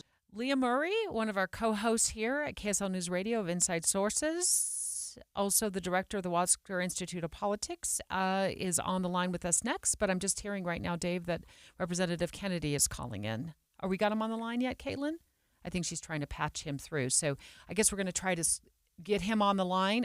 Good morning, Representative. Good morning. Hi. How are you this morning? Good. Thanks for joining us. Thanks for having me. All right. So walk us through last night. Are you done with town halls? No, not at all. It's an honor to serve the people, and it's really a privilege to be in front of them and talk about the issues of the day.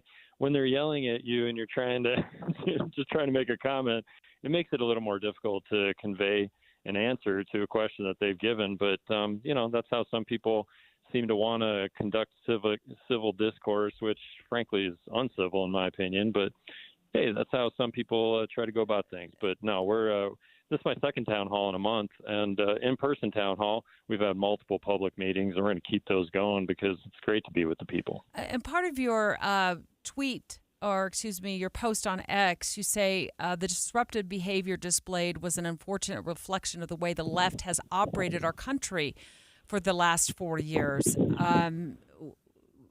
You're blaming last night's behavior on Democrats? Some people seem to believe that that's the only way to get things done is to use violence and force, and I just disagree with that. I mean, we saw a lot of government mandates during COVID, force and violence. I'm going to fire you from the military. I'm going to fire you from your job if you don't comply with recommendations or requirements from the government. It's kind of business as usual for some people, and it does seem like some Democrats believe that. But there's a lot of good Democrats out there, and frankly, a lot of those people don't show up to town halls. I don't know who those people were that were there last night, but they're not the average citizen in this good state with people that are civil and willing to actually talk about issues. Are the town halls set up to fail? And what I mean by that is it's a question and it's an answer, and the questions they're asking you are probably an hour-long podcast, with incredible nuance. For each question, you're right. So I guess when we have town halls, I'm afraid that everybody's just looking for that perfect soundbite that sums everything up in 2 to 3 sentences, and if you don't deliver, then you're going to get booed. I talked to the people earlier. Frankly, with 800,000 people to represent, I would really like to sit down one-on-one and talk with people in blocks of time, or we could walk on a mountain trail and talk together for a period of time. We can't do that because there's too many people. All I'd say is we do our best to get in front of the people for 2 reasons. One is to share answers to questions, but the other would be to listen and hear. And the perspectives last night, I don't think reflect the majority of my constituents. I think particularly the style that they approached it with was, I've got a picture with multiple middle fingers flipped at me that I just don't think is average for Utah citizens to conduct themselves in such a fashion or to yell and boo when people are trying to talk and answer questions that have been given. But at the same point, some people want to conduct themselves that way, and I'm happy to hear that information as well. So no, it's not the last town hall we'll do, but it is the sort of thing of it took my staff 2 weeks to get ready for, and we've got work to do for the people of Utah. So with that kind of intense investment, we're not going to be able to do it very often because we have to plan security. We got to find locations that work, and it's because of people's misbehavior that makes it that way. Representative Kennedy, a lot of what I was hearing last night during that town hall meeting is that people who are there want Congress, and maybe more specifically, let me ask this question of you, to stand up to or potentially push back against some of what the Trump administration is doing. Are you willing? Is there anything that you're seeing that you're willing to stand up for or stand up against regarding these mandates and these policies and these executive orders? 77 million people voted for President Trump. They want change. President Trump won the election, and for 8 years, he spent 8 years dealing with what he would call the deep state and taking assassins' bullets as a result. So President Trump has a mandate. He has a message. The Republican conference have a mandate and a message, and the Democrats have the opposite. They don't have a leader. They don't have a mandate. They don't have a message. And as a result, I think there's a lot of frustration on that side of things, and they're trying to express that frustration through these modalities. But most of my constituents, my key supporters, they are supportive of change. Now, do they like how the change is happening, or do they like the specific change? I don't know, and elections are held, and that's how we tell. Of course, we can get a sense before that about how things are, but I'm invested in making the government work better. And if we're waste, fraud, and abuse, trying to root that out, that should not be a partisan issue. That should be uniting both parties to find wasteful projects like $25 million spent on Sesame Street in Iraq. I just think there are a lot more needy causes than something like that. But if somebody wants to argue in favor of that, they can. I'll take that input. At the same point, I think people want to change, and that was reflected in this election. Representative Kennedy, thank you for taking the time this morning to join us. And if you ever want to go on a little hike, I'd be more than willing to go on a hike with you. As a fan, you know all the important sports cliches. And when you save money by bundling your home and auto with Progressive, you can get out there and give it 110%, even though that's mathematically impossible. And remember, failure is not an option. Well, it's always an option, just not a good one. But you're not worried because you've got ice in your veins. You're on fire. How can both of those things be true at the same time? Well, that's between you and your doctor. So get out there and leave it all on the field. Leave what? Who cares? Just leave it and save with a bundle from Progressive. Progressive Casualty Insurance Company affiliates and other insurers. Not available in all states or situations. Tired of hearing scary radio ads about the IRS? Tax Relief Advocates is different. TRA is here to tell you that if you owe money to the IRS, whether it's $5,000 or $500,000, we have a solution. TRA can eliminate or reduce what you owe to the IRS with zero risk to you. We have over 1,000 5-star reviews on Google and an A+ with a BBB. End your tax nightmare today by visiting TRA.com or call 800-275-1728. That's 800-275-1728. 10:30 at KSL News Radio. I'm Amanda Dixon. KSL's top story: resource centers in the Weber School District are feeling a little better after getting donations from the Northern Wasatch Home Builders Association. Executive Officer Leilana Wilson says they donated over $1,000 to the Bonneville High School Teen Center and to the South Ogden Junior High Food Pantry. We had some wonderful members of our committee go out and go crazy and shopping a ton, loaded up their cars, learned how to play Tetris really well with a lot of boxes. We were able to provide some necessities to those schools. Wilson says those necessities include snacks, drinks, toothbrushes, deodorant, and feminine hygiene products. Our top national story this hour from ABC News. Experts are sounding the alarm on counterfeit children's car seats. Dr. Alyssa Baird tells ABC News no brand name can be a red flag. If it's a dupe of a car seat, your baby might not survive a crash that they could have survived had they been in a car seat that was a real car seat, meaning it met the U.S. safety standards. Dr. Alyssa Baird says approved car seats will always have a certification sticker. Your money at this moment, the Dow is down 72 points right now. We're at 41,881. The KSL bracket update, and here is Jason Jones. Jason? First game of the day has tipped off. It's Baylor against Mississippi State, a 9 versus an 8, and it is... Well, Mississippi State just made a bucket, so it's 15-12 now. Mississippi State with about 13 minutes left in the first half there.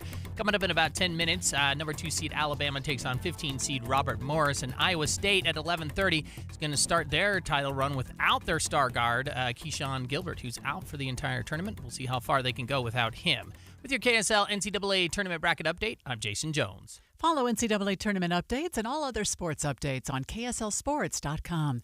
Coming up, we've got clouds today and some rain on the way. KSL weather is next. KSL News Time, 10:32.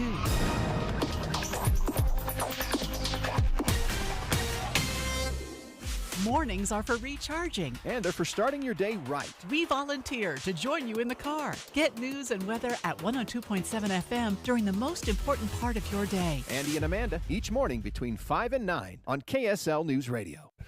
It's the movie show, guys. Andy Farnsworth and Steve Sales broadcasting live from My Hearing Centers. We're joined now by Matt Deering. Matt, tell us why it's so important to take care of your hearing earlier in life. People probably think of this as a thing that happens later in life, but that's not necessarily true. Yeah, so what we're finding is the average age of a person with a hearing loss is actually getting lower.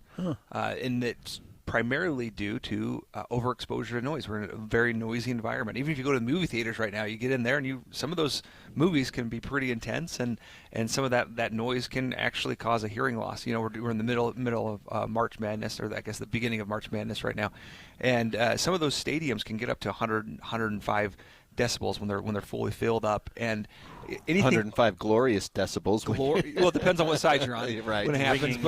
But that that noise exposure, anything over 80, which is your lawnmower, right? We're coming into spring. I'm sorry for all those that have to break out your lawnmower, have to do the same thing, but that can cause a hearing loss. And that hearing loss can affect more than just your conversations. It can have effects on your brain and other physiological effects as well, which I'm sure we'll talk later, making sure we're within the time. So yeah, but it's not all at once that your hearing starts to go. Even with, I mean, sometimes a really loud thing can affect, but it's usually multiple times, and then you don't notice the gradual decline. Yeah, and so it's that exposure to that noise that's causing us to lose our hearing earlier in life. So it used to be aging was the number one cause of hearing loss. Now it's noise exposure, and that's why we're offering people to come in, have your hearing tested for free. There's no charge. See if you have a loss. If you don't, which we have people that come in, they don't have a loss, we'll just put you on a path to make sure that you maintain the hearing that you have and come back and see us if you need us later. If you do have a hearing loss, we're going to let you try the latest technology, risk-free for 30 days, and at the end of the 30 days, we'll give you a gift card to Red Lobster or Olive Garden as a thank you. Okay, so no I movie said tickets, movies, but he's got food instead. He's giving away the That's food. not a bad deal either. You want to do movies? We'll do both, either or. Oh, wow. Either or. Look either at the generosity. movies or Look at you. Olive Garden. General generosity. Well, here's how you do it. Just call 801-701-1629. My Hearing Center's got locations all up and down Utah. You bought a house, or maybe you're building one, but it just isn't feeling like home. Not yet. AMC Building Materials has this undeniable knack for transforming a house into a home, your home. How do they do that? They combine years of exceptional kitchen and bath creations with your ideas. In fact, customer satisfaction is their #1 priority. You know what you want. You know it's not going to be cookie cutter, and this is exactly where AMC shines.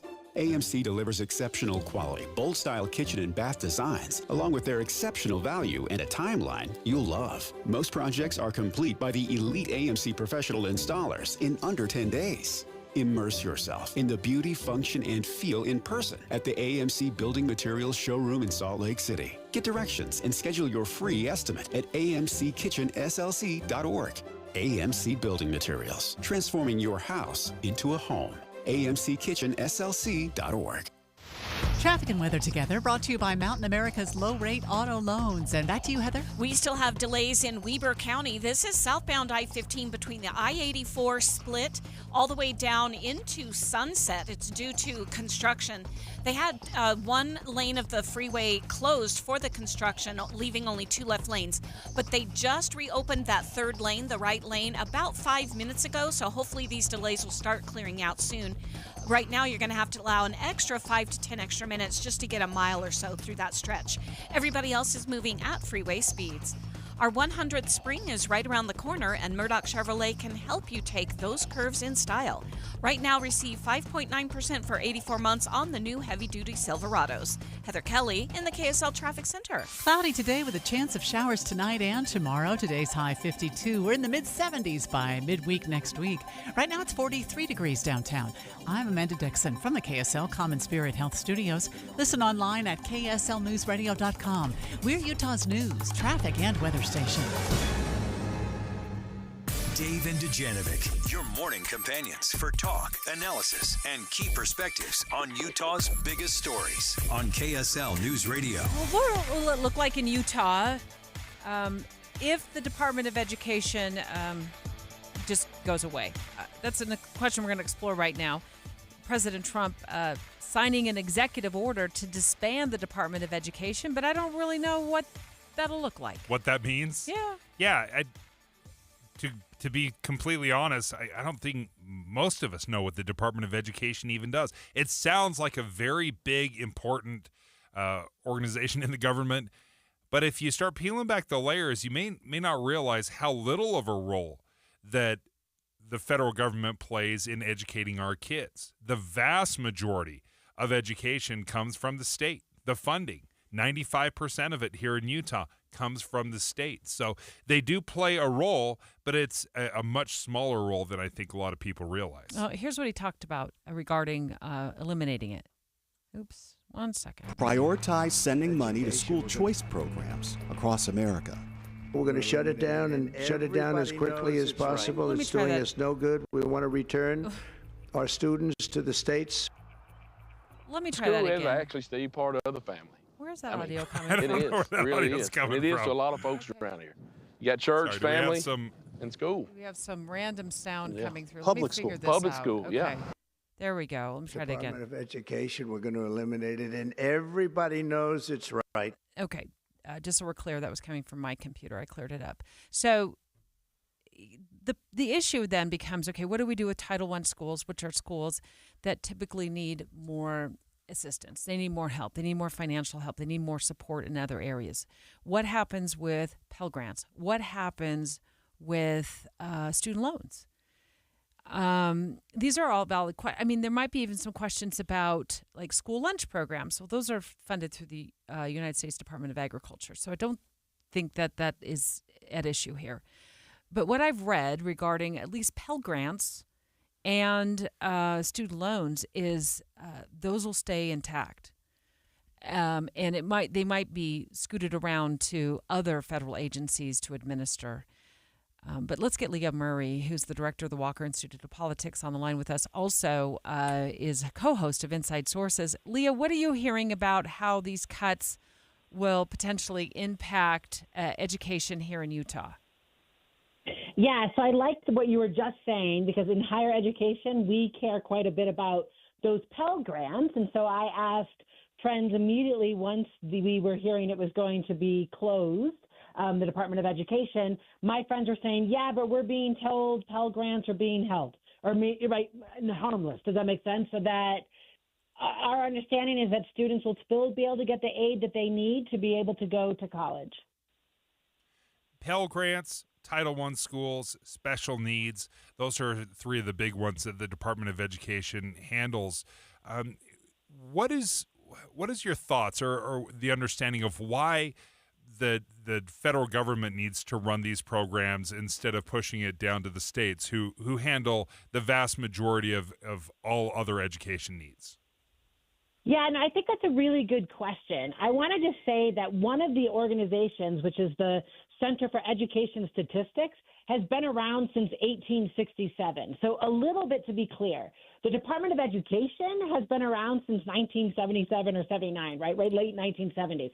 But the federal government being involved in K-12 education and in higher ed goes back at least to the 1860s, right? So the federal government has said, if you are going to have a democracy, we need to have an informed citizenry. What we need is people to be informed. They have to have education. So to be like, how do I say, the federal government has had a vested interest in making sure that its citizens, like Americans, have the education they need to be good at all the things that we need our citizens to be good at. And the federal government's been tracking that because it's got a national lens, if that makes sense, Dave, right? So they want to know, do people across the country have enough science education so that if we have to build a rocket, we can build a rocket, right? Like, do people across the country have enough math education so that we can be financially literate? So the federal government's been involved in education for a very long time. I want to read this statement. I'm reading it on abcnews.com, and they said it was released by the Department of Education. It says it will continue to deliver on all statutory programs that fall under the agency's purview, including formula funding, student loans, Pell Grants, funding for special needs students, and competitive grant making. So, Leah, do you anticipate that this would be like a shifting of funds to other agencies that might be able to, for example, oversee student loan programs, that those programs won't be eliminated, at least not from what I'm reading, but might be shifted to other agencies to manage?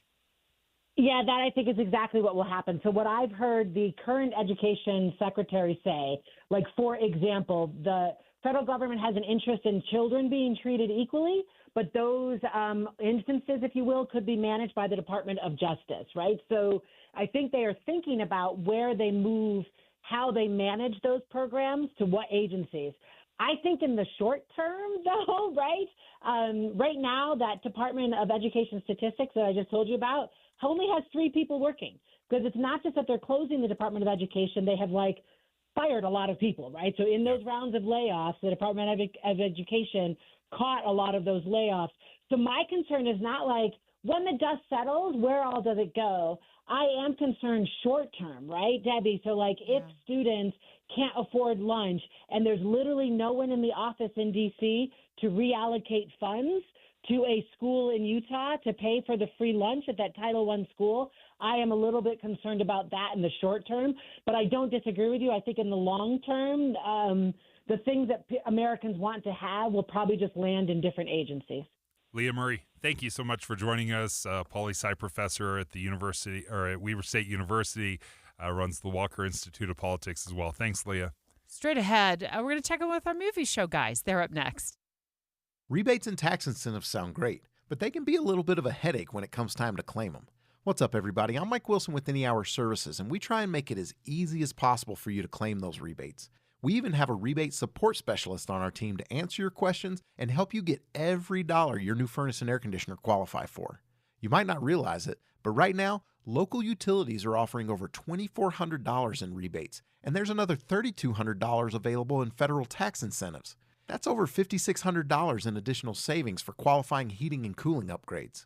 When you couple those rebates and incentives with Any Hour Services free furnace sale that's going on right now, even if you've just been thinking about replacing your old furnace and air conditioner, it makes a lot of sense to schedule a free estimate and learn more. One of our HVAC supervisors can come to your home and explain everything. Call Any Hour Services at 801-443-7400. Google Any Hour Services or schedule a free estimate online at anyhourservices.com. No one helps more homeowners than Any Hour Services. Seems everything costs more these days. Gas, groceries, and when's the last time you checked your wireless bill? Yikes. When it comes to big wireless, if you're staying, you may be overpaying. Here's how to get the same fast, reliable nationwide coverage without the big wireless bill. Switch to Consumer Cellular. Plans start at just $20 a month, and that's not a short-term promo. Our U.S.-based experts will get you switched and saving in about 20 minutes. Call 1-888-FREEDOM or visit consumercellular.com and start saving today. Plans include $5 credit for auto pay and e-billing. Hey, Green Gobbler here. So you've got a clogged drain in your bathroom. Water in the sink's overstaying its welcome. You're spitting today's toothpaste on top of yesterday's toothpaste. You hope that it'd go away. Yeah, clogs don't just go away. I make them go away. I'm Green Gobbler, the only clog dissolver you need. I'm bleach-free, safe for your pipes, and I work. Guaranteed or your money back.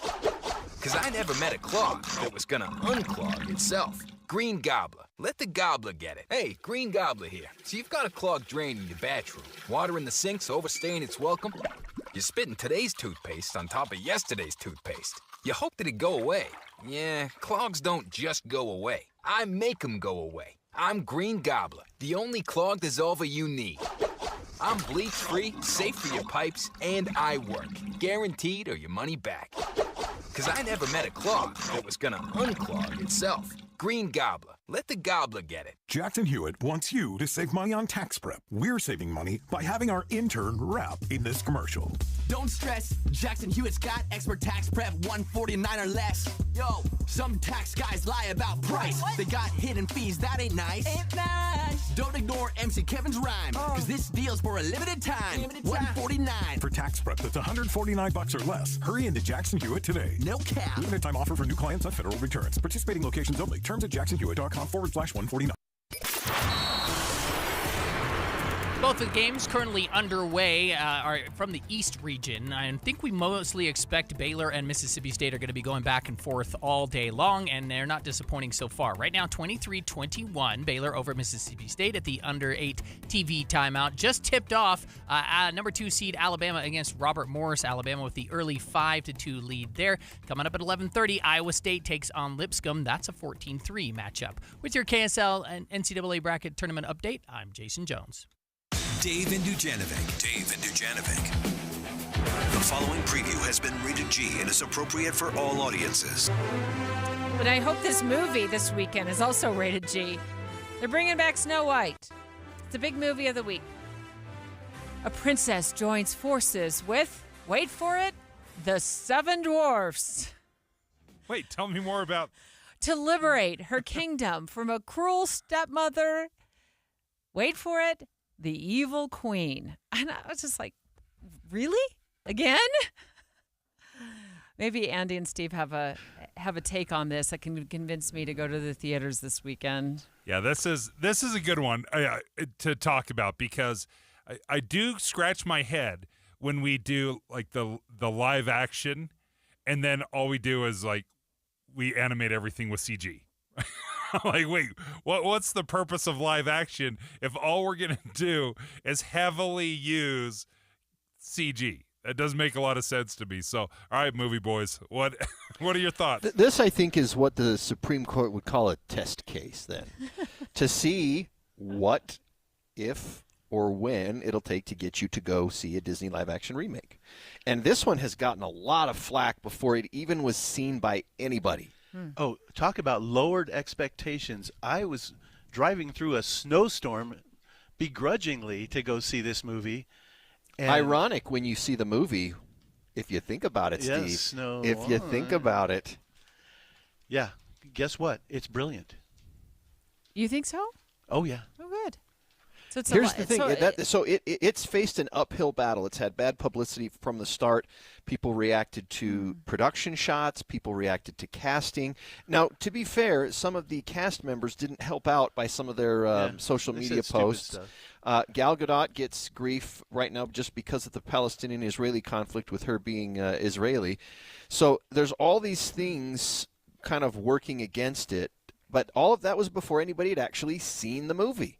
Yeah. So we saw it.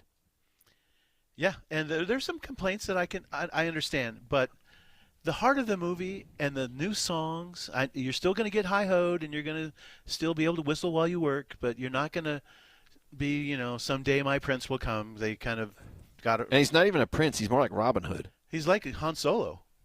He's like a Han Solo Robin Hood. He's a rogue. I don't think any of us were alive when the first one was released in 1937. Don't you say it, Andrew. But I've watched it a few times. That sound you hear is me biting through my tongue. 1937, that's when the first version of Snow White and the Seven Dwarfs came out, and there were books and there were children's It's been almost 100 costumes years, basically. And yeah. so well, it's true. The tweaks to the story, which I think that was some of the concerns that people were having, is how were they going to tweak the story? How are they going to make it contemporary today? And I got a text from a friend this week that was like, I hope it's not full of all that woke crap. And so I was like, well, I've seen it, and it wasn't. And my text was like, what exactly does that mean? But but what you've got Snow White, who isn't waiting for a prince to come, but she also, she needs help from people. She can't do the stuff by herself, but she also just isn't waiting around for other people to solve the problem for her. I really thought it was well done. Okay, good. Well, yeah, she wants to learn how to lead her people instead of waiting for some guy to show her how to lead her people. And to me, that was brilliant. And, there's a few little things. Yeah, and I'm going to nitpick a couple of things. Yeah. All right. So we'll look forward to your nitpicking in the 11 o'clock hour, right, of the movie show? Correct. Okay. All right. What's the big question? All right. This week's movie show question is one that was inspired actually by Gustavo, our producer, because he was watching a movie that he'd seen lots of times before. He was watching Back to the Future 2, and he didn't realize that Michael J. Fox played his own daughter in Back to the Future 2. So we got, what's an actor that you found out later was in a movie that you loved as a kid? So you watched it as a kid, and then one of the actors went on to do something else, and you just completely forgot they were in that movie in the first place, the one way back. And then you go back and watch it, and you're like, oh my gosh, it's so-and-so. Got it. Yeah. Okay, who do you got? Can't Buy Me Love, 1987, Patrick Dempsey. Oh, Excellent point. Yeah, thank you. I knew I would win the contest. He goes on to play Dr. Derek Shepherd in Grey's Anatomy. I showed that to my daughter, and she didn't recognize him at first because he plays the nerd at the beginning of the movie. I'm like, does that guy look familiar? She's like, yeah, I don't know, kind of. I'm like, if I said McDreamy, and she's like, oh, what? And then she's like, yes, that's him. McDreamy, exactly. That's a really good one, yeah. So I can't help but think about some of the child actors. But this one was Drew Barrymore. That's an obvious one, right? Yeah. Only little kids can see him. Give me a break. She's probably the most famous, so I can't say I'm really surprised with that. Yeah, but you knew it was Drew Barrymore. Yes. I think for people under a certain age, that's an excellent one. But for for me, it's everything Drew Barrymore's done since then was the kid from E.T. Yeah. Okay, this one's a deep cut, and I don't know how many people are going to remember this because it was kind of Empire of the Sun. 1988, there's this great movie about internment camps, Japanese and Chinese occupation, and the star of it was a little boy, Christian Bale. It was Batman when he was probably 12 years old. He was 12 That's years a old, good and one, that is Dave. actually my pick as well. Was it really? Yes, that's my number one. My second pick was, I didn't realize, In a River Runs Through It. Yes. Brad Pitt's younger brother, Norman McLean, his younger brother when he was a kid was played by Joseph Gordon-Levitt. Really? Ooh, I didn't realize that No, I either. didn't know that one. Actually, that was the first movie I ever saw Brad Pitt in, was A River Runs Through It. I hadn't seen Thelma and Louise, but Brad Pitt was then, when I saw him in later stuff, I was like, oh, that's the guy who sunburned his backside in River Runs Through Or It. his brother sunburned his backside. It wasn't Brad. Was it? Brother-in-law, yeah. I the thought that was brother-in-law, the Brad. snotty that did it brother-in-law. too. Oh, okay. So for me, this was the one that I just was jaw on the floor. So around 1999, Austin Powers 2 comes out, and I'm introduced to the lovely Heather Graham, and I start checking her out in these other movies. And then I pull out the old movie License to Drive with Corey Haim and Corey Feldman. The Corys. And sure enough, she's the girl of Corey Haim's dreams, the one, Mercedes, the girl, Mercedes. Oh. And I'm like, Heather Graham is a Heather Graham. teenager. I had a crush on her then. But Heather Graham's not exactly like an A-list actor there. Wow. Oh, wow. I hope she's not listening right now. I feel like I did win the contest, guys. I Yeah, mean, I'll give that one to you. Okay, I I got sure one did. more. I got one more. we're out of time. Can you save it? Yeah, can I you can save save it it. for the movie show? Okay, we look forward to listening. Thanks, guys. We appreciate